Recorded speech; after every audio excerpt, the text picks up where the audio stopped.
Hello friends, welcome to our YouTube channel Ranjana academy. आज फिर से हम बहुत ही शानदार और बहुत ही ज़रूरत वाले टॉपिक को लेकर आए हैं, जो आप देख सकते हैं बोर्ड पे पहले से लिखा हुआ है कि उसका डेफिनेशन वगैरह लिखा हुआ है। तो आज जैसे कि खाने में हम नमक की बात करते हैं ना, कि बिना नमक के खाना पूरा स्वादहीन हो जाता है। बस आज का कहानी की तरह सुनिएगा पूरे टॉपिक को, और कुछ लेके और अच्छा खासा ले करके यहाँ जाइएगा, क्योंकि जब भी आप स्पोकन का बात करिए, कोई भी कम्पिटिटिव एग्जाम का बात करिए या किसी भी एग्जाम का बात करिए, इंग्लिश का बात करिए, बिना इसके हो ही नहीं सकता है। बोले ना, जैसे बोलते हैं खाने में नमक नहीं हो हाँ तो खाना बेकार हो जाएगा, उसी तरह से बिना टेस्ट का। तो बिना वर्ब, आज का टॉपिक है वर्ब, बिना वर्ब के हम कुछ कर ही नहीं सकते हैं। ठीक है, तो समझते हैं आज वर्ब का कैसे कैसे यूज होता है स्पोकन में, लिखने में, और यहाँ से हम बहुत चीजें सीख के जाने वाले हैं। तो आज है मेरा डे, कौन सा है? डे 5 है। ओके, तो देखते हैं आज वर्ब में क्या क्या देखना है, और कैसे कैसे कहानी की तरह समझिए कि कितने टाइप्स के वर्ब होते हैं, कैसे कैसे हम इसका यूज करते हैं। अरे स्पोकन का बात करें ना, तो बिना वर्ब के आप बोल ही नहीं पाएंगे, है ना। कोई सेंटेंस ही ऐसा नहीं आ पाएगा कि बिना वर्ब के आप बोल सकते हैं। तो स्पोकन में सबसे ज्यादा जो जरूरत है, अगर 3 to 400 भी वर्ब जान रहा है तो अच्छा खासा आप बोल लेते हैं। लेकिन आप 2-3 हजार वर्ब जान जाते हैं तो बहुत अच्छा खासा स्पीकर बन जाते हैं, अच्छे लेवल के स्पीकर बन जाते हैं। तो इसीलिए बोलते हैं डेली टारगेट करके आज जो वर्ब पढ़ाएंगे ना, उसमें बताएंगे कैसे कैसे आपको याद करना है, फिर सारा चीज क्लियर हो जाएगा। फिर आप डेली का 10-15 वर्ब जरूर याद करिएगा। बोले ना कि बिना वर्ब के आप बोल नहीं पाएंगे, कुछ कर नहीं पाएंगे। तो आते हैं, मिलते हैं इस नए टॉपिक के साथ। ठीक है, क्या क्या पढ़ना है। तो वर्ब होता क्या है? सबसे पहले वर्ब दैट मीन्स, हिंदी में इसे क्रिया बोलते हैं। ठीक है, हिंदी में अगर हम वर्ब की बात बोले तो क्रिया बोलते हैं। ओके, क्रिया दैट मीन्स की वर्ब। तो क्रिया क्या होता है? जैसे कोई भी काम, आप पहला क्लास अगर मेरा देखे होंगे तो उसमें हम एक्सप्लेन किए थे कि सब्जेक्ट क्या होता है, ऑब्जेक्ट क्या होता है। तो सब्जेक्ट जो कोई काम कर रहा होता है, जैसे अगर हम लिख रहे हैं, ठीक है, सब अभी हम लिख रहे हैं ना, हम लिख रहे हैं तो हम क्या हुए? यहाँ पे सब्जेक्ट हुए। आई एम राइटिंग, तो मैं लिख रही हूँ, तो मैं यहाँ पे क्या हुआ कि मैं यहाँ पे सब्जेक्ट हो गया। आई एम प्लेइंग, मैं खेल रही हूँ, तो यहाँ पे सब्जेक्ट कौन हो गया? मैं हो गया। Ram place football, Ram football खेल रहा है, तो कौन खेल रहा है? राम खेल रहा है। यहाँ पे सब्जेक्ट कौन हुआ? राम हुआ। और प्रभाव किस पे पड़ रहा है? जो सब्जेक्ट का प्रभाव पड़ रहा है उसको क्या बोलते हैं? ऑब्जेक्ट बोलते हैं। तो यहाँ पे जो फुटबॉल हो गया, क्या हो गया? ऑब्जेक्ट हो गया। तो इसी तरीके से जो खेलना हुआ वह एक क्रिया हो गया। तो वर्ब का डेफिनेशन बहुत आराम से समझिएगा कि अगर सब्जेक्ट, ठीक है, तो यहाँ पे हम लिख भी दिए हैं आपके लिए सुविधा के लिए, आपका हिंदी में भी लिखा गया है, इंग्लिश में भी लिखा गया है। देखते हैं कि a verb is a word used to describe an action, state and occurrence. ठीक है, दैट मीन्स कि वर्ब क्या डिस्क्राइब करता है और यूज कहाँ पे यूज किया जाता है, कहाँ पे किस चीज को डिस्क्राइब करने के लिए किया जाता है। एक्शन दैट मीन्स क्रिया, स्टेट स्थिति, ऑकरेंस दैट मीन्स कि कोई घटना। ठीक है, अब तीनों का एक एक हम एग्जाम्पल लिए हैं। एक बार फिर से हिंदी में देख लीजिए, क्योंकि सुविधा के लिए अच्छा रहेगा। जैसे वाक्य, वे शब्द जो हमें सब्जेक्ट के द्वारा, अब आपका सब्जेक्ट क्लियर है कि सब्जेक्ट क्या होता है? तो सब्जेक्ट के द्वारा किए गए कार्य या उसकी अवस्था के बारे में बताते हैं। ठीक है, जैसे कोई काम कर या उसकी कोई अवस्था है, जैसे I like you. Okay, I like you, तो हम तुम्हें पसंद करते हैं। यहाँ क्या है? यहाँ एक स्थिति का बात बताया गया है, कंडीशन का बात। माई मदर लव्स मी, है ना, मेरी माँ मुझसे प्यार करती है। यहाँ पे एक कंडीशन का बात, स्थिति का बात बताया गया है ना, एक स्टेट बताया गया है। तो उसी तरह वाक्य, दो वाक्यों में जो हमें सब्जेक्ट के द्वारा किए गए कार्य या उसकी अवस्था के बारे में बताते हैं। ठीक है, यहाँ पे कार्य क्या? आई प्ले, हम खेलते हैं। राम प्लेज, राम खेलता है। ठीक है, ही प्लेज, वह खेलता है। तो यहाँ पे कार्य का भी, आई एम जम्पिंग, मैं दौड़ हूँ। आई एम राइटिंग, मैं लिख रही हूँ। आई एम रीडिंग, मैं पढ़ रही हूँ। आई एम रनिंग, मैं दौड़ रही हूँ। तो इस तरह से पता चल रहा है कि सब्जेक्ट कुछ कर रहा है। दैट मीन्स कि सब्जेक्ट कोई भी, सब्जेक्ट कोई भी हो सकता है। ठीक है, तो यहाँ पे वही हो गया कि वाक्य, वे सब जो हमें सब्जेक्ट के द्वारा किए गए कार्य या उसकी अवस्था के बारे में बताते हैं। या तो सब्जेक्ट कौन से अवस्था में है, ठीक है, प्रेजेंट है, पास्ट है, फ्यूचर है, कौन से स्थिति में, कौन से अवस्था में, वो बताएगा। नहीं तो फिर कौन सा कार्य कर रहा है वो बताएगा, वो क्या हो गया आपका वर्ब हो गया। ठीक है, जैसे हम दौड़ रहे हैं, दौड़ना, तो क्या हुआ कि कोई ना कोई एक क्रिया बताया ना कि दौड़ रहे हैं, एक काम बता रहा है। तो यहाँ तक मुझे लगता है कि वर्ब का डेफिनेशन क्लियर हो गया होगा कि क्या होता है। फिर से हम एक अपनी भाषा में बता देते हैं, साधारण भाषा में समझ लीजिए कि वर्ब क्या हुआ कि जब भी कोई आदमी कुछ भी कर रहा होता है, ठीक है, तो जैसे लिख रहा है, पढ़ रहा है, दौड़ रहा है, तो सब चीज क्या है ना, सब चीज एक वर्ब के रूप में, एक क्रिया हुआ, एक एक्शन हुआ, एक प्रोसेस हुआ। ठीक है, एक एक्शन कर रहा है ना, तो वो चीज सारा एक वर्ब हो गया। अब देखिए, तो यहाँ पे हम 3 वर्ड्स लिखे थे, action, state and occurrence. Action क्या हुआ कि रन, जंप, प्ले, ईट, इटीसी। ठीक है, एक्शन में, क्रिया में क्या क्या हुआ, रन, बहुत सारा आ जाएगा, कोई भी क्रिया, जैसे दौड़ना, कूदना, खाना पीना, सब आ गया, सब एक एक्शन के रूप में आ गया। उसी तरीके से देखिए यहाँ पे एक एग्जांपल लिखे, the rabbit was jumping in the field. Rabbit जो है कहाँ पे जंप कर रहा था, तो फील्ड में, in the field, that means कि फील्ड में जंपिंग कर रहा था। अब यहाँ पे एक्शन कौन सा हुआ, क्रिया कौन सा हुआ, जंपिंग हो गया। अभी देखिए जंपिंग, ये पूरे सेंटेंस को दर्शा दिया ना कि रैबिट क्या कर रहा था, दैट मीन्स रैबिट एक क्रिया कर रहा था। क्रिया कौन सा कर रहा था, that means he was jumping, है ना, sorry, the rabbit was jumping, कि रैबिट क्या कर रहा था, जंपिंग, कूद रहा था। यहां से पता चल गया कि उसकी स्थिति क्या थी, कौन से क्रिया में था, है ना। एक एग्जांपल देखिए एक्शन का। द नेक्स्ट है आपका स्टेट, स्थिति का। स्टेट, इसको हिंदी में बोलेंगे स्थिति। ठीक है, कौन सी स्थिति में है, द चिल्ड्रन लाइक आइसक्रीम। बच्चे क्या पसंद कर रहे हैं, आइसक्रीम पसंद कर रहे हैं। यहाँ पे एक स्थिति को दर्शाया गया कि बच्चे आइसक्रीम पसंद कर रहे हैं। आई लाइक यू, हम आपको पसंद कर रहे हैं। दे लाइक मी, वे लोग हमें पसंद कर रहे हैं। तो इस तरीके से कोई भी चीज, जैसे I like mangoes, they like potatoes, they like guava.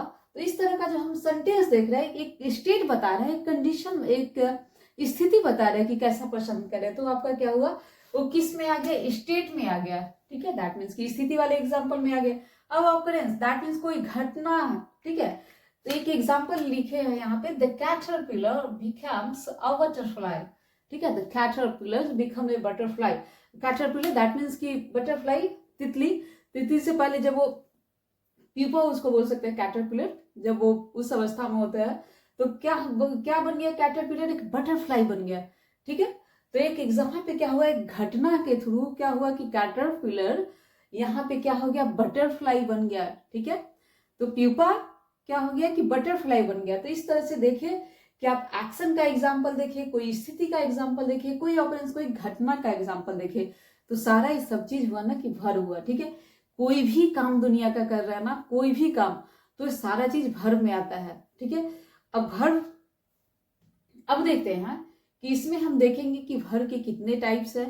ठीक है, और इसमें देखेंगे कि टाइप्स में क्या क्या पढ़ना है, और वर्ब कैसे कैसे यूज किया जाता है, उस चीज को देखेंगे। तो आइए देखते हैं। तो देखते हैं यहाँ पे वर्ब हो गया। वर्ब का क्या है कि टाइप्स कितने हैं। अब देखिए कि एक है ना, एक है जिसको हिंदी में यहाँ पे बोलेंगे हेल्पिंग वर्ब या एक्सुलरी वर्ब, इंग्लिश में बोलेंगे मेन वर्ब, लैक्सिकल वर्ब बोलते हैं। मेन वर्ब को लैक्सिकल, कहीं कहीं आपको लैक्सिकल वर्ब भी लिखा हुआ मिलेगा। जब आप कॉम्पिटिटिव एग्जाम में जाइएगा तो हो सकता है एक कंफ्यूज करने के लिए दे दे कि कोई वैसा सेंटेंस दे दे और बोलेगा कि कौन सा है, मेन वर्ब नहीं दे करके लैक्सिकल वर्ब दे सकता है, या फिर हेल्पिंग वर्ब नहीं देके ऑक्सिलरी वर्ब दे सकता है। ठीक है, तो इस चीज को ध्यान में रखिएगा, दोनों नाम ध्यान में रखिएगा। अब देखिए, जैसा कि नाम से ही इसका क्लियर, हेल्प, हेल्प मतलब क्या होता है, हेल्पिंग, हेल्पिंग दैट मीन्स कि हेल्प करता है। अब एक छोटा सा हम एग्जाम्पल देते हैं। ठीक है, एक कहानी के माध्यम से इसको समझिएगा तो ज्यादा अच्छा रहेगा। ठीक है, अब देखिए एक घर है, suppose that this is a house, okay, and एक अगर घर है, ठीक, तो इस घर के छत में कितने सारे चीज बने हुए हैं। अगर हम ले ले कि एक घर है, दिस इज हाउस, एंड अब इस घर के सपोर्ट में एक छोटा सा हम फिगर बनाया, अच्छा नहीं बनाया फिर भी देखिएगा कि suppose that this is house, एक घर है, इस घर को सपोर्ट कौन कर रहा है, दीवार पूरा तरीके से मेन रूप से उसका सपोर्ट कर रहा है। लेकिन अगर ये छोटा छोटा चीज नहीं रहे, दैट मीन्स कि इसको हिंदी में बोलेंगे कि सपोर्ट सिस्टम जो इसका लगा हुआ है, ठीक, इस सपोर्ट सिस्टम नहीं लगा रहता तो क्या यह घर रहता है ना। तो उसी तरीके से जैसे मेन वर्ब होता है ना, तो उसको हेल्प करने के लिए यह छोटा छोटा हेल्पिंग वर्ब को लाया गया है। ठीक है, फिर से इस कहानी की तरह समझिए कि हेल्पिंग वर्ब क्या होता है। हेल्प, जैसे कि नाम से ही क्लियर है कि सिर्फ हेल्प करने के लिए आया है। ठीक है, किसको, मेन वर्ब को। ठीक है, तो इस जैसे बिल्डिंग है, घर है, घर पूरे दीवार पे टिका हुआ है। ठीक है, पूरे चारों तरफ से मोटा मोटा दीवार लगा है, उस पर इतना मोटा मोटा उस पर टिका हुआ है, लेकिन बीच में भी उसके बहुत सारे सपोर्ट सिस्टम, उस सपोर्ट सिस्टम पे वो घर टिका हुआ है। तो इसी तरीके से मेन वर्ब है और हेल्पिंग वर्ब है। ठीक है, मेन वर्ब है, मेन है, दीवार तो दीवार है, वैसे ही रखना है ना, दीवार तो दीवार है ना, तो वैसे ही मेन वर्ब तो मेन वर्ब है ना भैया। अब देखते हैं कि हेल्पिंग वर्ब क्या है। तो उसके छोटे छोटे जो बीम्स है घर के, सो वो लगा रहता है ना मोटा मोटा करके इस तरह से, तो उसको बोलेंगे। और यहाँ पे उसी को समझ लीजिए, वो हेल्पिंग वर्ब है, यहाँ पे जो मेन वर्ब है आपका। अब इसी में आपको समझना है कि मेन वर्ब कई तरीके के, मेन वर्ब दो तरीके हैं, ट्रांजिटिव, इंट्रांजिटिव। ठीक है, तो इसमें आपको मेन वर्ब ही मेन इंपॉर्टेंट चीज है, और इसका अलग अलग पार्ट करके बताया जाएगा हर चीज में, क्योंकि एक वीडियो में बताएंगे अगर सारे चीज को बहुत ज्यादा लंबा हो जाएगा। ठीक है, तो इसको एक बार समझ लेते हैं कि है क्या। ओके, तो हेल्पिंग वर्ब में क्या क्या है, टोटल हेल्पिंग वर्ब कितने हैं, 16 है, 16। यहाँ पे हम लिख भी देते हैं 16 है। यहाँ पे देखिएगा, इसमें और लिखना बाकी है क्योंकि जगह नहीं था, तो यहाँ पे कम लिखे हैं। ठीक है, अब देखिए हेल्पिंग वर्ब में एक प्राइमरी वर्ब है। ठीक है, जिसको प्राइमरी भी बोल सकते हैं, प्राइम भी बोल सकते हैं, प्राइम। दैट मीन्स मुख्य रूप से क्या क्या है, तो यहाँ प्राइम वर्ब में क्या क्या है, बी है, हैव है, एंड डू है। और बी वर्ब में क्या क्या है, is, am, are, was, were, being, been.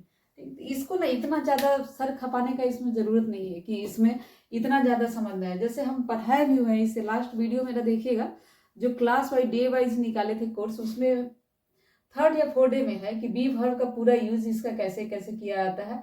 तो ये सब ना सहायक वर्ब है कि कभी मेन वर्ब में ही सहाय करेगा। जैसे आई एम कहाँ यूज करेगा, I am girl, I am playing. ठीक है, तो आई एम प्लेइंग, यहाँ पे एम भी लग गया, प्ले भी लग गया, दोनों लग गया ना, तो क्या कर रहा है, प्ले को सपोर्ट करके बता रहे हैं कि काम कब हो रहा है, काम एक कंटिन्यूअस में हो रहा है। दैट मीन्स कि काम में जारी है, प्रेजेंट में, प्रेजेंट कंटिन्यूअस टेंस को बता देता है। तो इसी तरीके से बी वर्ब में बस इतना समझिए, अभी सेंटेंस पे बाद में जाएंगे। हेल्पिंग वर्ब में be verb, have, do. Main verb है, ठीक है, इसका यूज मेन वर्ब के रूप में भी किया जाता है, तो ध्यान में रखिएगा। और बाकी आपका क्या है, is, am, are. Be verb में क्या क्या आया, was, were, being, been. And have में क्या क्या आया, has, have, had, having. Okay, and do में डू, डज, डिड। ठीक, तो यहाँ पे 3 देखे, 3 में आपका इतना सारा है प्राइम में। अब देखिए इसमें मॉडल्स भी है, मॉडल्स आपका लिखेंगे, इसके बाद इसको बता करके फिर हम लिखते हैं। अब मेन वर्ब में क्या क्या है आपका, ट्रांजिटिव है, इंट्रांजिटिव। ओके, यहाँ तक क्लियर है आपका prime verb, be, have, do. बस इसको ऐसे समझ ले भाई, हेल्पिंग वर्ब बहुत सारा है। ठीक, सबको हेल्पिंग वर्ब समझ लीजिए, इतना उतना समझने का जरूरत नहीं, प्राइम है कुछ है, ठीक, सब छोटा छोटा छोटा छोटा जितना सारा है सब हेल्पिंग वर्ब है। ओके, नाउ द मेन चीज है कि मेन वर्ब समझिए कि ट्रांजिटिव क्या है, इंट्रांजिटिव क्या है। अच्छा देखिएगा, ट्रांजिटिव क्या होता है कि जिसमें ऑब्जेक्ट होता है, सिंपल सा है कि जिसमें वर्ब के बाद ऑब्जेक्ट हो ना तो ट्रांजिटिव होता है, जिसमें नहीं हो तो इंट्रांजिटिव हो जाएगा। जैसे Ravi went to college, Ravi college गया था।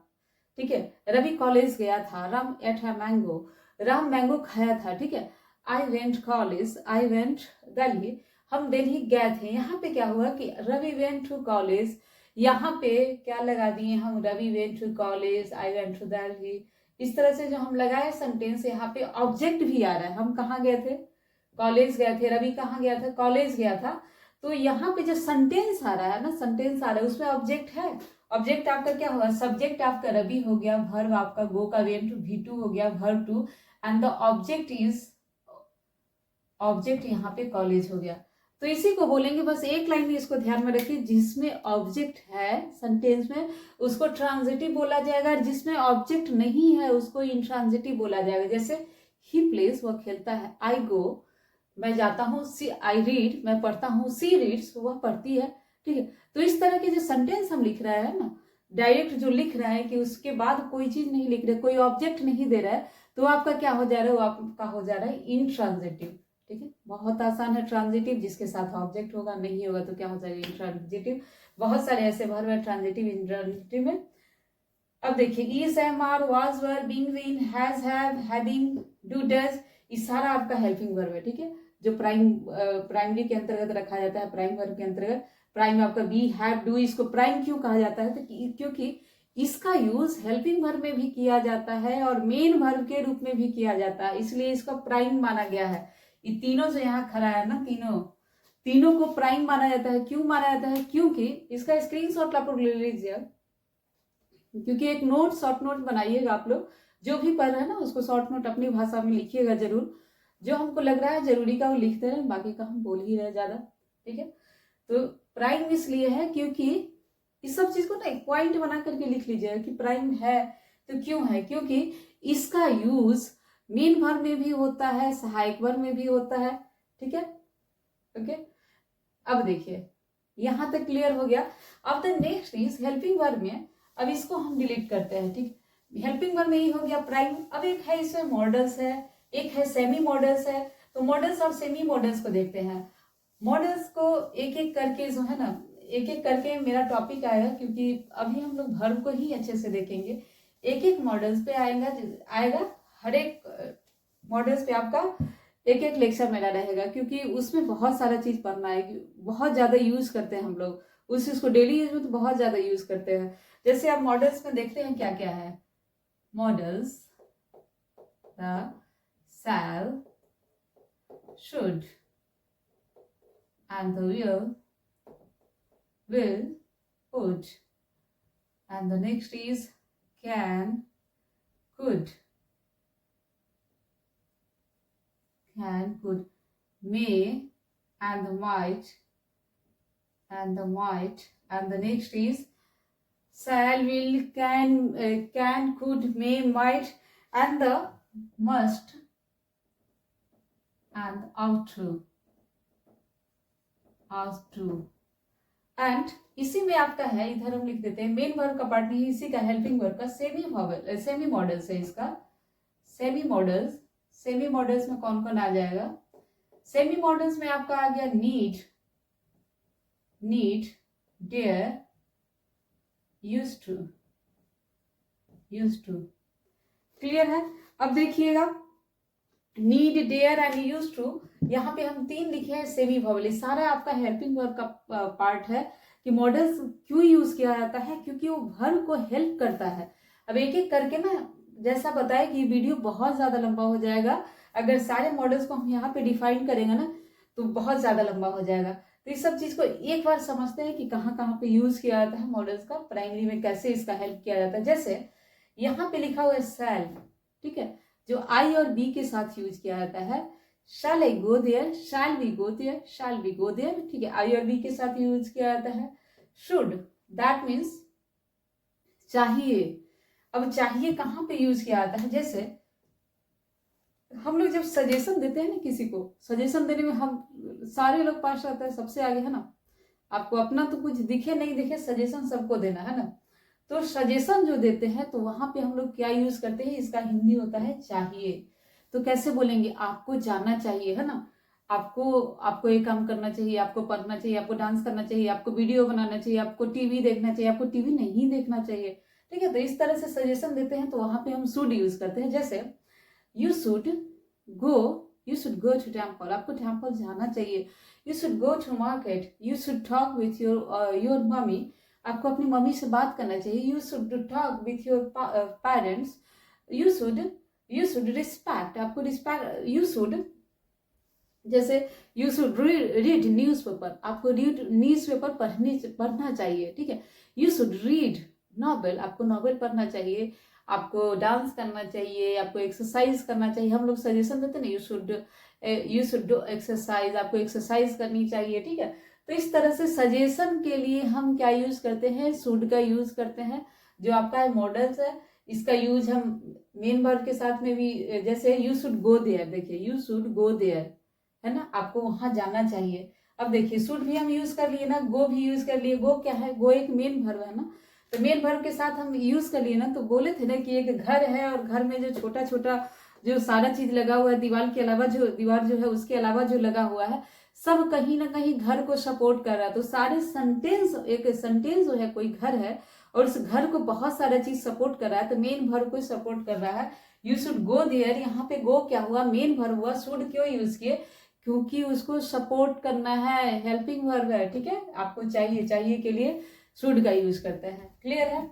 उसी तरह से विल का यूज किया जाता है मॉडल्स के रूप में, जैसे इसका यूज किया जाएगा बोलचाल में। आप आई के साथ भी, लिखने में भी आई के साथ भी किया जाता है, वी के साथ ही, सबके साथ किया जाता है। लेकिन आई और बी के साथ जो ग्रामर के रूप में किया जाता है वो शैल का यूज किया जाता है। जैसे I will be A doctor, हम डॉक्टर होंगे। He will be A doctor, वह डॉक्टर होगा। दे विल बी साइंटिस्ट, वे लोग साइंटिस्ट होंगे। दे विल बी देयर, वे लोग वहां होंगे। तो इस तरह से विल बी का यूज करेंगे। विल का भी सिंगल भी यूज करेंगे, जैसे हम वहां पे जाएंगे, आई विल गो देयर, हम वहां जाएंगे।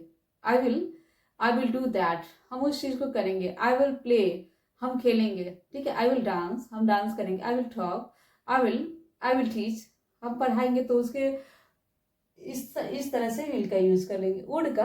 वुड का जैसे विल का पास्ट टेंस में भी करेंगे। और वुड का बहुत ज्यादा पोलाइट जब हमको बोलना है ना, जैसे किसी को ऑफर करना है खाने के लिए, किसी को पूछना है, तो कैसे बोलते हैं, would you like to a cup of tea, would you like to water, would you like to कुछ भी आपको खाने के लिए ऑफर कर रहे हैं, किसी चीज पे ऐसे एक पोलाइटली रिक्वेस्ट कर रहे हैं, किसी से पूछ रहे हैं ना वहां पे, जैसे तो वहां पे यूज करते हैं। जैसे खाने के लिए हम बताए ना exam, would you like to eat samosa, क्या आप समोसा खाना चाहेंगे। तो एक पोलाइटली जो रिक्वेस्ट किया जाता है, इस तरह से खाना है कि नहीं, खाना है खाओ, नहीं तो निकलो, उसमें नहीं है ना, इस तरह से बोला जाता है ना, खाना है खाओ, नहीं तो निकलो। तो उस कंडीशन में नहीं आपको करना है। किस कंडीशन में करना है, जब आप पोलाइटली, जैसे आपके यहाँ कोई गेस्ट आ जाए, मन हो या नहीं होगा ना, पूछते हैं ना कि क्या आप समोसा खाइए, क्या कुछ लीजिएगा, है ना, तो पूछते जो पोलाइटली है, मन हो या नहीं हो, तो उस कंडीशन में हम लोग क्या यूज करते हैं, वुड यूज करते हैं। Would you like to a cup of tea, क्या आप एक कप चाय लेना पसंद करेंगे, ठीक है। तो उस कंडीशन में वुड का यूज करते हैं। कैन का यूज बहुत ज्यादा करते हैं, जैसे आपको अपना पावर दिखाना हो, पावर कुछ का भी हो, बड़ी पावर हो, मनी पावर हो, कुछ का भी पावर हो, तो उसकी कैपेसिटी को शो करने के लिए हम यहाँ पे यूज करते हैं। जैसे आई कैन रन, मैं दौड़ सकती हूँ। आई कैन जम्प, मैं जंप कर सकती हूँ। मनी पावर क्या हो, आई कैन अफोर्ड बंगलो, मैं बंगलो अफोर्ड कर सकती हूँ, दैट मीन्स खरीद सकती हूँ। I can afford iPhone, I can afford iPad, ठीक है। तो इस तरह का जो सेंटेंस हम बना रहे हैं, कैन का यूज कर रहे हैं, तो कहीं ना कहीं अपना एक दिखा रहे हैं कि क्षमता दिखा रहे हैं, कैपेसिटी दिखा रहे हैं कि हम उस चीज को, they can run, they can jump, इस तरह से बता रहे हैं। तो दे कैन रीड, है ना, दे कैन वॉच टीवी, वो लोग देख सकते हैं, दैट मीन्स कि उनके पास कैपेसिटी है देखने की, ओके। जैसे चिल्ड्रन कैन डांस, बच्चे डांस कर सकते हैं। उसी तरह से कुड का यूज कैन के पास्ट टेंस में यूज करेंगे, पोलाइटली के लिए भी यूज करते हैं, पोलाइटली जब बात करना हो वहां पे भी यूज करते हैं। उसी तरह से मे और माइट का भी यूज किया जाता है। मे का यूज किया जाता है संभावना के लिए, आई may be I go there, जैसे बोलते हैं ना, I will maybe I go there. Might का यूज जैसे संभावना न के बराबर हो, तो उस कंडीशन में यूज करते हैं। जैसे आई माइट बी लेट, मतलब मुश्किल से हम लेट होंगे। I might be late in 2 minutes, 3 minutes, I might be late in 3 minutes. मुश्किल से हो, ना के बराबर जब बोलते हैं ना, जैसे कोई पॉसिबिलिटी हो और ना के बराबर जब बोला जाता है, तो वहां पे आप माइट का, इस सारे टॉपिक का बोल रहे हैं ना, कि सारे टॉपिक का अलग से बनाएंगे। अभी हम एक एक दो सेंटेंस बोल रहे हैं, आ गया है बीच में। तो मस्ट का यूज करते हैं, जैसे कोई जरूरी काम हो, उस तरह से बोलते हैं ना, यू मस्ट गो देयर, आपको जरूर जाना चाहिए, है ना। You must go there, you must do that, आपको जरूर करना चाहिए उस चीज को।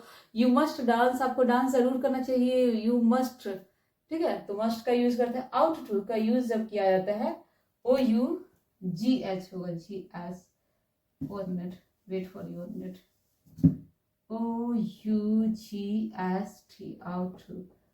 आउट टू का यूज कहाँ करते हैं, जहां नैतिक कर्तव्य का बात आ जाए। जैसे you ought to respect your parents, आपको you ought to respect your in laws, आपको रिस्पेक्ट करना चाहिए, दैट मीन्स कि नैतिक कर्तव्य का बात हो ना। You ought to respect your uncle, you ought to respect your country, you ought to respect your leaders, you ought to respect your PM। तो इस तरह से जो आप बोलते हैं ना एक नैतिक कर्तव्य की बात होती है, तो वहां पे हम आउट टू का यूज कर लेते हैं। तो इस आपका आ गया। अब देखिए यहीं पे एक सेमी वॉवल है। सेमी वॉवल क्यों बोला जाता है? देखिए किसी भी चीज में जब भी आपका सेमी लगा हुआ रहे ना, समझ जाइए कि आधा इधर आधा उधर का बात है। जैसे अगर हम बात करें कि फर्स्ट क्लास में हम बताए थे कि वाई को सेमी वॉवल बोला जाता है। क्यों बोला जाता है?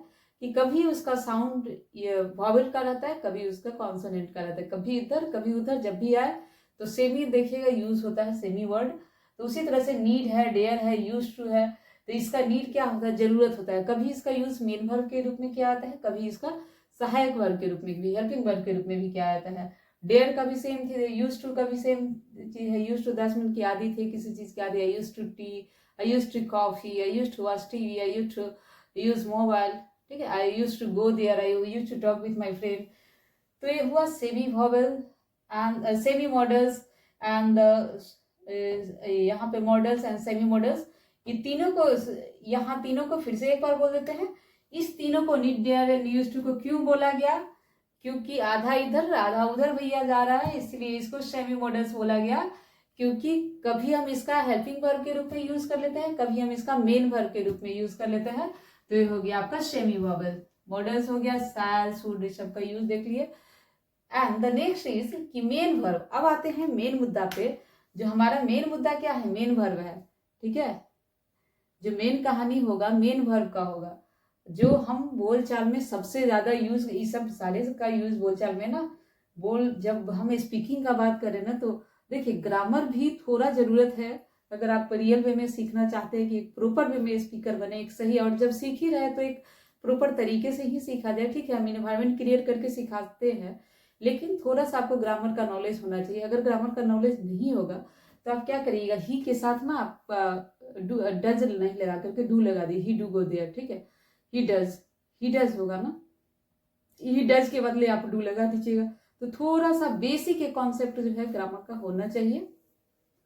अब देखिए, अब हम इसका मेन वर्ब का बात करेंगे कि आपको मेन वर्ब देखना है कि क्या क्या है, क्योंकि पूरा कहानी जो हम बोल रहे हैं ना, it depend on main verb.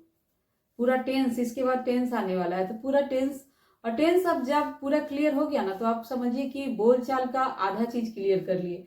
और ये जो आपका मॉडल्स दिया गया है, इसको और टेंस को जब आप क्लियर कर लिए ना, तो आप समझिए कि किसी चीज को आप बात करने में, रिप्रेजेंट करने में, अगर आपका वर्ड पावर थोड़ा सा ठीक ठाक है तो आप अच्छा खासा बोल लीजिएगा। दैट मीन्स कि आप किसी चीज पे बोलने का, एक सेंटेंस अरेंज करने का, इस तरीके से आप अच्छे से बोल लीजिएगा, ठीक है। तो अब देखते हैं मेन वर्ब में आपका क्या क्या है।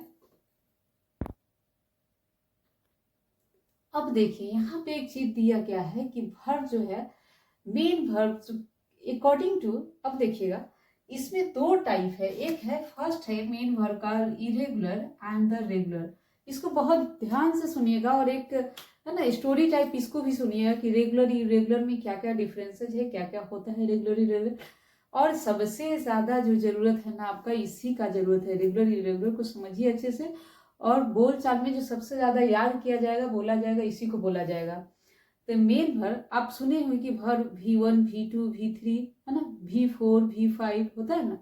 तो V1 V2, यहाँ देखिएगा बोर्ड पे देखिएगा, V1 V2 V3 V4 V5, ये अकॉर्डिंग टू वर्ब फॉर्म है ना। वर्ब फॉर्म 5 तरह का है, और वर्ब का कितने, मेन वर्ब का किस तरह से, इसको verb according to verb form के अनुसार कितना है, इरेगुलर है और रेगुलर है।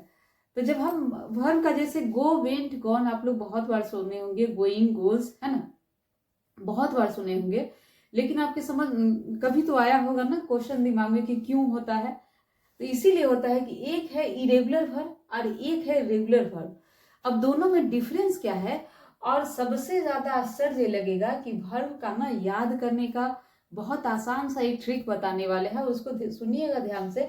कि यहाँ पे रेगुलर वर्ब में ना क्या किया जाता है कि V2 और V3, रेगुलर इसको क्यों कहा जाता है? क्योंकि इसका जो V2 दैट मीन्स कि वर्ब सेकेंड, और वर्ब थर्ड जो आता है वो ईडी लग करके बनता है। जैसे यहाँ पे देखिएगा एक एग्जाम्पल लिखे हैं, allowed, allowed, allowed, allowing, allowed.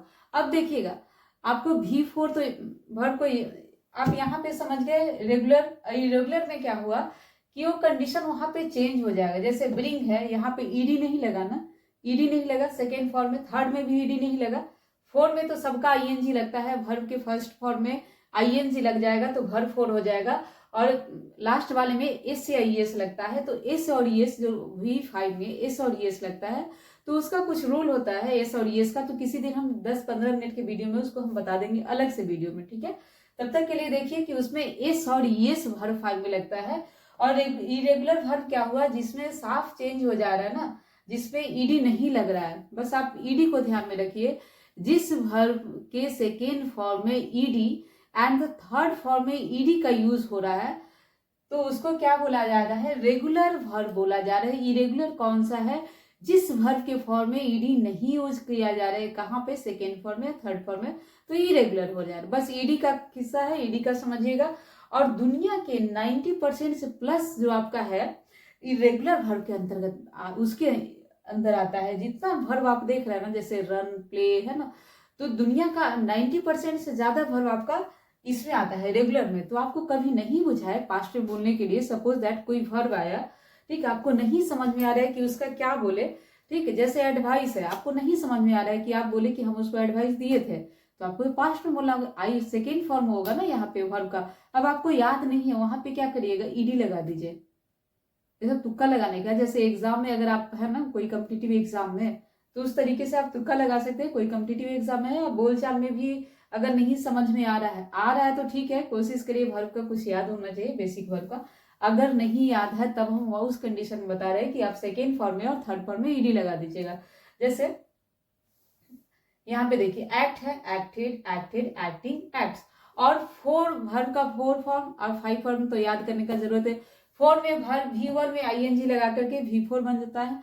दुनिया का कोई भी वर्ब हो, इरेगुलर हो, रेगुलर हो, कोई भी वर्ब हो, तो V4 बनाना हो तो वहां पे क्या है, आईएनजी लग जाता है। तो आपको लगा कि वर्ब फॉर्म याद करना आसान है, क्योंकि देखिए रेगुलर में आप देख रहे हैं कि यहाँ पे ईडी लग करके सेकेंड और थर्ड बन रहा है, ईडी लग करके सेकेंड और थर्ड बन रहा है। और हम बता रहे हैं कि 90% से ज्यादा प्लस वर्ब आपका क्या है, आपका इरेगुलर में है, रेगुलर में है। तो इरेगुलर में कितना वर्ब बचा, बहुत कम बचा ना।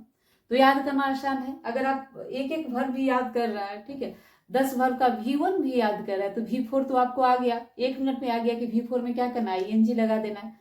V1 में आईएनजी लगा देंगे, V4 हो जाएगा। V1 में एस और ईएस लगेगा, एस और ईएस का रूल है वो बता देंगे हम एक दिन, तो एस और ईएस लग जाएगा तो V5 होगा। आपको याद क्या करना है कि इरेगुलर है, इरेगुलर है।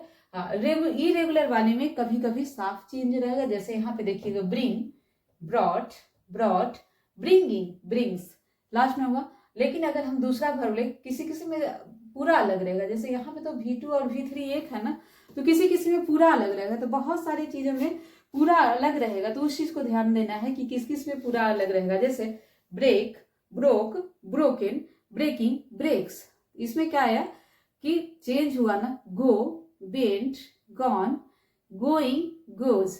यहाँ पे भी देखिए गो के बाद क्या आया, वेंट आया, WNT, जो स्पेलिंग भी चेंज है, पूरा चेंज है, तो गो, वेंट, गॉन हो गया, ठीक है। तो उसी तरीके से बस इरेगुलर और रेगुलर को ध्यान में रखना है कि क्या होता है। किसी दिन आप PDF शेयर करके वर्ब को पढ़ाने वाले हैं, याद कराने वाले हैं, तो उसमें हम शेयर करके और 1-2 सब वर्ब को बताएंगे एक दिन, तो फिर वो वीडियो देखिएगा।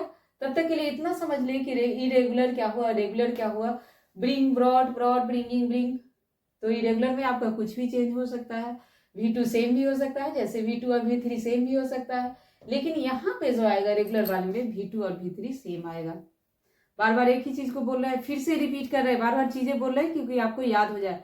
रेगुलर V2 V3 ईडी लग करके बनेगा, इरेगुलर V2 V3 चेंज हो सकता है या सेम ही रह सकता है, जैसे bring, brought, brought, bring, brings, ठीक है, यहाँ पे सेम है। उसी तरह से चेंज भी है, गो, वेंट, गॉन, ठीक है, कम, केम, कम, ठीक है, कमिंग, कम्स, यहाँ पे भी चेंज है V2 V3, तो चेंज भी हो सकता है। धीरे धीरे आप वर्ड से फैमिलियर होइएगा तब पता चल जाएगा। अब देख लिए कि आप मेन वर्ब क्या हुआ, आपका हेल्पिंग वर्ब क्या हुआ, तो आप ये नहीं सोचिएगा। और यहाँ से ना जो आपका आज वर्ब का वो समझ गए कि कैसे कैसे याद करना है। अब जो लोग भी मेरा क्लास देख रहा है, फर्स्ट डे से देख रहा है, तो कोशिश करिए कि 10-15 वर्ब का टारगेट रखिए डेली का। 10-15 वर्ब अगर डेली कर लेते हैं ना, तो उससे फायदा क्या होगा कि अगर आप 15 वर्ब डेली कर ले रहे हैं तो 10 दिन में आपका 100, 10 कर रहे हैं तो 10 दिन में 100 हो जा रहा है ना। तो इस तरीके से 10 दिन में, फिर 50 दिन में आपका 500 हो जाएगा। तो एक धीरे धीरे करके आप वर्ड पावर इंक्रीज करिए वर्ब का, क्योंकि सबसे ज्यादा जब हम बोलते हैं तो वर्ब का जरूरत होगा। अभी हम टेंस पढ़ाएंगे ना, तो सबसे ज्यादा जो जरूरत होगा वहां पे वर्ब का जरूरत होगा, तो वहां पे वर्ब थोड़ा सा पता होना चाहिए। तो आप लोग बेसिक वर्ब याद करिए, थोड़ा सा उठना जगना खाना पीना है ना, गाना बजाना। अब बहुत सारे इंग्लिश में बता रहे हैं कि इंग्लिश का तो सबसे अच्छा खूबी है कि बहुत सारा चीज का हम लोग ऐसे ही जानते हैं।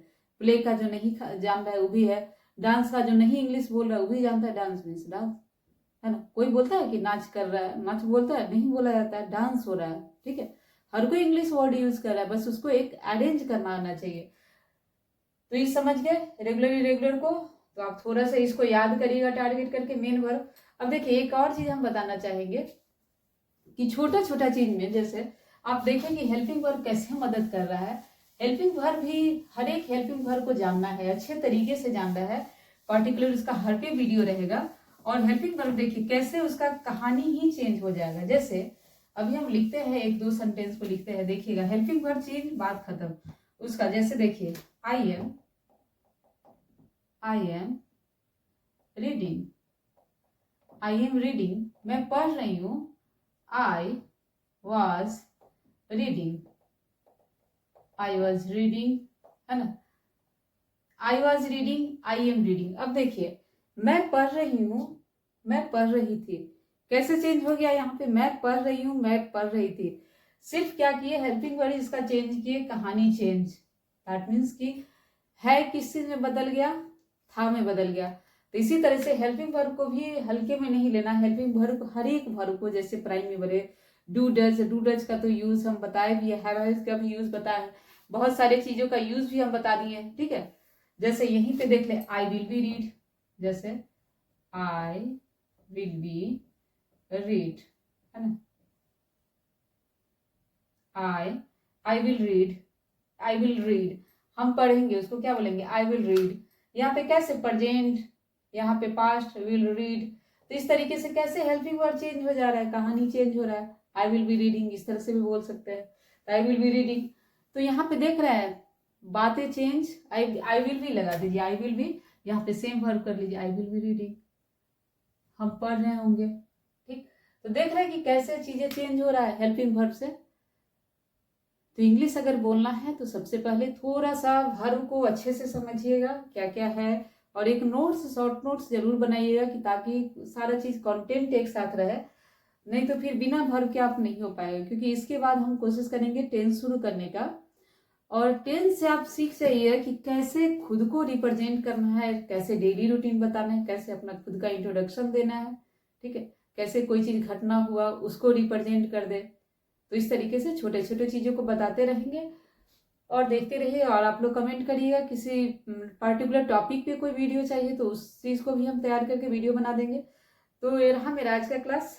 आपको मेरा क्लास कैसा लगा बताइएगा कमेंट करके। तब तक के लिए बने रहें, बाय बाय, मिलते हैं नेक्स्ट वीडियो में। और वीडियो अच्छा लगा हो तो शेयर जरूर करिएगा।